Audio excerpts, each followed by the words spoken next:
Dobrodošli na Luxury Auto 1, mjesto gdje otkrivamo najnovije automobile, skrivene detalje i pravu istinu iza velikih imena autoindustrije.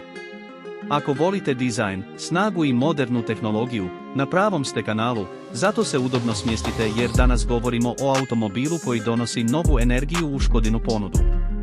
Pred vama je 2026 Škoda Magnum, nova generacija koja spaja svjež dizajn, ozbiljne performanse i tehnologiju kakvu do sada nismo očekivali u ovom segmentu. Na prvi pogled, Škoda Magnum za 2026. godinu ostavlja snažan dojam.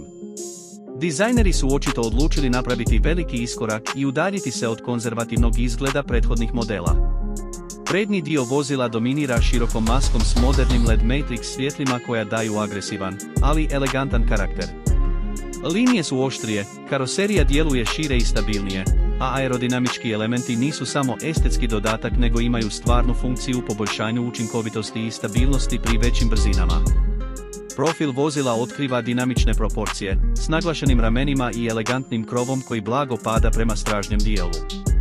Magnum izgleda snažno, ali ne glomazno, što ga čini jednako privlačnim vozačima koji žele sportski dojam i obiteljima koje traže praktičnost. Stražni dio vozila zaokružuje priču modernim LED svjetlima povezanima tankom svjetlosnom trakom, dajući automobilu premium izgled čak i noću. Ulaskom u unutrašnjost, jasno je da je Škoda napravila ogroman korak naprijed.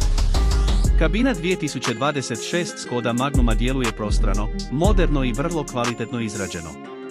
Materijali su pažljivo birani, od mekane plastike do aluminijskih detalja i opcionalne kožne presvlake. Sve je postavljeno ergonomično, s fokusom na vozača, ali bez zapostavljanja putnika. Središnja konzola dominirana je velikim infotainment zaslonom visoke rezolucije, koji podržava najnoviju verziju Škodinog softvera. Sustav je brz, intuitivan i potpuno prilagodljiv, s bežičnim povezivanjem za pametne telefone, navigacijom u stvarnom vremenu i glasovnim upravljanjem. Digitalna instrument ploča ispred vozača nudi različite prikaze, od klasičnog izgleda do sportskog moda s naglaskom na performanse. Komfor je jedan od glavnih aduta Magnuma.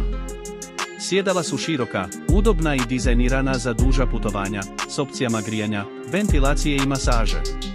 Stražnja klupa nudi dovoljno prostora za noge i glavu, čak i za više putnike, što ovaj model čini idealnim za obiteljska putovanja. Prtljažnik je iznimno praktičan, s velikim kapacitetom i pametnim rješenjima za organizaciju prtljage. Kada govorimo o performansama, 2026 Škoda Magnum ne razočarava. Očekuje se ponuda više motorizacija, uključujući moderne benzinske i dizelske motore, ali i hibridne verzije za one koji žele bolju učinkovitost i nižu potrošnju. Najsnažnije verzije nude impresivnu snagu koja omogućuje brzo ubrzanje i sigurno pretjecanje, dok istovremeno zadržavaju uglađenu i mirnu vožnju. Ovjes je fino podešen kako bi ponudio idealnu ravnotežu između udobnosti i sportskog osjećaja. Magnum se ponaša stabilno u zavojima, ali bez gubitka komfora na lošim cestama.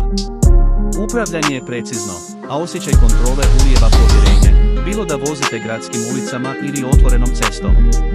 Opcionalni pogon na sva 4 kotača dodatno povećava sigurnost i stabilnost u zahtjevnim uvjetima. Tehnologija igra ključnu ulogu u ovom modelu. Škoda Magnum za 2026. dolazi opremljena naprednim sustavima asistencije vozaču, uključujući adaptivni tempomat, sustav zadržavanja u traci, automatsko kočenje u nuždi i prepoznavanje prometnih znakova. Tu su i napredni parkirni asistenti koji omogućuju lako parkiranje čak i u najskučenijim prostorima. Posebna pažnja posvećena je sigurnosti. Magnum je dizajniran kako bi zadovoljio najstrože sigurnosne standarde, s čvrstom karoserijom i nizom zračnih jastuka. Aktivni i pasivni sigurnosni sustavi rade zajedno kako bi zaštitili putnike u svim situacijama, što ovaj automobil čini pouzdanim izborom za svakodnevnu vožnju. Jedan od zanimljivih aspekata nove generacije Magnuma je fokus na održivost. Škoda koristi ekološki prihvatljivije materijale u